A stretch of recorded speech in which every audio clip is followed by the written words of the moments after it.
UI ಚಿತ್ರದ ಒಳಾರ್ಥ ನಮ್ಮ ಜೀವನಕ್ಕೂ ಕೂಡ ಅನ್ವಯಿಸುತ್ತದೆ, ನಮ್ಮ ಸಮಾಜಕ್ಕೂ ಕೂಡ ಅನ್ವಯಿಸುತ್ತದೆ. ಈ ಚಿತ್ರದಲ್ಲಿ ಪದೇ ಪದೇ ಕೇಳಿಬರುವ ಶಬ್ದ ಫೋಕಸ್. ಫೋಕಸ್ ಆಯಿತಾ, ಫೋಕಸ್ ಆಯಿತು, ಫೋಕಸ್ ಸಿಕ್ತು. ಇಲ್ಲಿ ಫೋಕಸ್ ಎಂದರೆ ಸತ್ಯವನ್ನು ಗುರುತಿಸುವುದು, ಆ ಸತ್ಯವನ್ನು ನಮ್ಮ ಜೀವನದಲ್ಲಿ ಅಳವಡಿಸಿಕೊಳ್ಳುವುದು.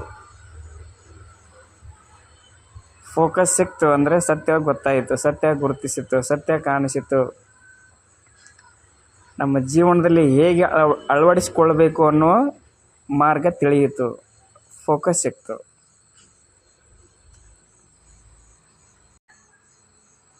ಇದರಲ್ಲಿ 3 ರೀತಿಯ ಪಾತ್ರಗಳದವು. ಒಂದನೇದ್ದು ಸತ್ವ ಗುಣ, ರಾಜಸಿಕ ಗುಣ ಮತ್ತು ತಮಸ್ ಗುಣ.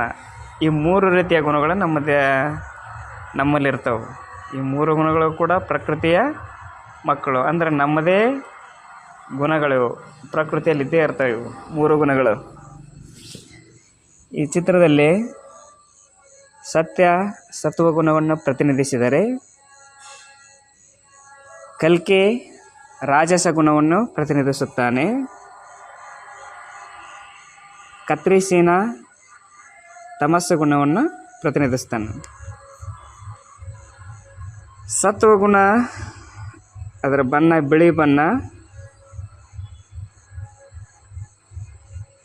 ಮನಸ್ಸಿನಲ್ಲಿ ಶಾಂತಿ, ಬೆಳಕು, ಸಂತೋಷ, ಶುದ್ಧತೆ, ಶಾಂತತೆ, ಸಾಮರಸ್ಯ, ದಯೆ, ಕ್ಷಮೆ, ತಾಳ್ಮೆ, ಸಹಾನುಭೂತಿ ಇವೆಲ್ಲ ಗುಣಗಳು ಮೇಲುಗೈ ಸಾಧಿಸಿದಾಗ ಇವುಗಳನ್ನ ಒಟ್ಟಾಗಿ ಸಾತ್ವಿಕ ಗುಣ ಅಂತ ಕರಿತೀವಿ ನಾವಿಲ್ಲಿ.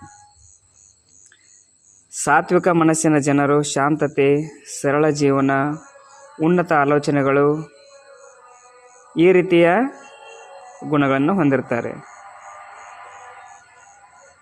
ಇನ್ನು ರಾಜಸಿಕ ಗುಣಗಳು ಇವು ಉತ್ಸಾಹ ಜಾಸ್ತಿ, ಇದರಲ್ಲಿ ತೀವ್ರವಾದ ಉತ್ಸಾಹ, ತೀವ್ರವಾದ ಆಕರ್ಷಣೆ, ತೀವ್ರವಾದ ದ್ವೇಷ ಇವುಗಳನ್ನು ಸೂಚಿಸ್ತವೆ.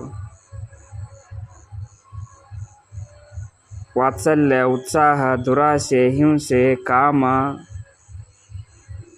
ತಪ್ಪು ದೃಷ್ಟಿ, ವಿರೋಧಾಭಾಸ, ಅಸೂಯೆ, ಅಸ್ಥಿರತೆ, ಚಂಚಲತೆ, ಸ್ವಾಮ್ಯಶೀಲತೆ, ವಸ್ತು ಸ್ವಾಧೀನತೆ, ನನಗೆ ಬೇಕು ಅಂತ ಅದನ್ನು ಪಡ್ಕೊಳ್ಳೋದು, ಸ್ವಜನ ಪಕ್ಷಪಾತ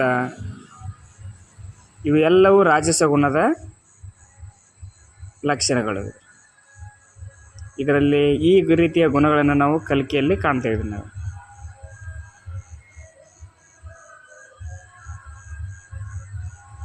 ಮನಸ್ಸಿನಲ್ಲಿ ತೀವ್ರವಾದ ಸ್ಪರ್ಧೆ, ತೀವ್ರವಾದ ಕ್ರಿಯಾಶೀಲತೆ, ಅತಿಯಾದ ಚಟುವಟಿಕೆ, ಚಡಪಡಿಕೆ, ಉತ್ಸಾಹ, ಸಂವೇದನೆಯ ಬಯಕೆಗಳು ಇವೆಲ್ಲ ಮೇಲುಗೈ ಸಾಧಿಸಿದಾಗ ಇದನ್ನು ರಾಜಸ ಗುಣಗಳಂತ ಕರಿತೀವಿ ನಾವಿಲ್ಲಿ. ಇನ್ನು 3ನೇದಾಗಿ ತಮಸ್ಸು ಗುಣ. ತಮಸ್ಸು ಗುಣ ಅಂದರೆ ಕತ್ತಲೆಯ ಗುಣ ಅಂತ ಕರಿತೀವಿ ನಾವಿಲ್ಲಿ. ಜಡತ್ವ, ಅಜ್ಞಾನ ಈ ತತ್ವವನ್ನು ಸೂಚಿಸುತ್ತೆ ಇಲ್ಲಿ. ತಾಮಸ ಗುಣ ಹೊಂದಿದವರು ಇವರಲ್ಲಿ ಭಯ, ಗೊಂದಲ, ಹತಾಶೆ, ದುಃಖ, ಹಸಿವು, ಬಾಯಾರಿಕೆ ಇಂಥ ಗುಣಗಳನ್ನು ಸೂಚಿಸ್ತಾರೆ ಇಲ್ಲಿ. ಇವರಲ್ಲಿ ಅಜ್ಞಾನ, ಉದಾಸೀನತೆ, ನಿದ್ರಾಹೀನತೆ, ಜಡತ್ವ, ನಿರಾಸಕ್ತಿ, ಸೋಮಾರಿತನ, ಮೂರ್ಖತನ ನಮ್ಮ ಮನಸ್ಸಿನಲ್ಲಿ ಪ್ರಧಾನವಾದಾಗ ಇದಕ್ಕೆ ತಾಮಸಿಕ ಗುಣ ಅಂತ ಕರಿತೀವಿ ನಾವಿಲ್ಲಿ. ಈ ತಾಮಸಿಕ ಗುಣದ ಜನರು ಕೀಳು ಜೀವನ, ಅಧಪತನದ ಜೀವನವನ್ನು ಬಯಸುತ್ತಾರೆ. ಅಂದರೆ ಇವರಿಗೆ ಇತರರನ್ನು ಮೋಸ ಮಾಡುವುದು, ಇತರರನ್ನು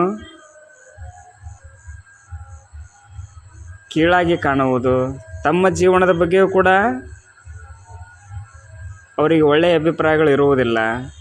ಅಸಹಾಯಕತೆ, ಅನುಮಾನ, ಉದಾಸೀನತೆ, ಮೂರ್ಖತನದ ಆಲೋಚನೆಗಳನ್ನು ಹೊಂದಿರ್ತಾರೆ ಇವರು. ಈ ಗುಣಗಳನ್ನು ಮೀರಿದಾಗ ಮಾತ್ರ ನಮಗೆ ನಿಜವಾದ ಸತ್ಯ ಕಾಣಿಸುತ್ತದೆ.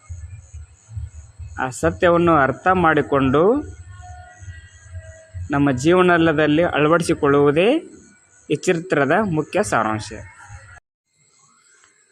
ಕೊನೆಯದಾಗಿ ಯು ಆ್ಯಂಡ್ ಐ ಅಂದರೇನು? ನಮ್ಮ ಈ ಜಗತ್ತನ್ನು ಬದಲಾಯಿಸಲು ಕಲಿಕೆಗಾಗಿ ಕಾಯುತ್ತಾ ಕುಳಿತುಕೊಳ್ಳಬೇಡಿ. ನೀನು ಮತ್ತು ನಾನು ಎಲ್ಲರೂ ಸತ್ಯವಂತರಾದರೆ ಸತ್ಯಯುಗ ತಾನಾಗಿಯೇ ಪ್ರಾರಂಭವಾಗುತ್ತದೆ. ನಮಸ್ಕಾರ.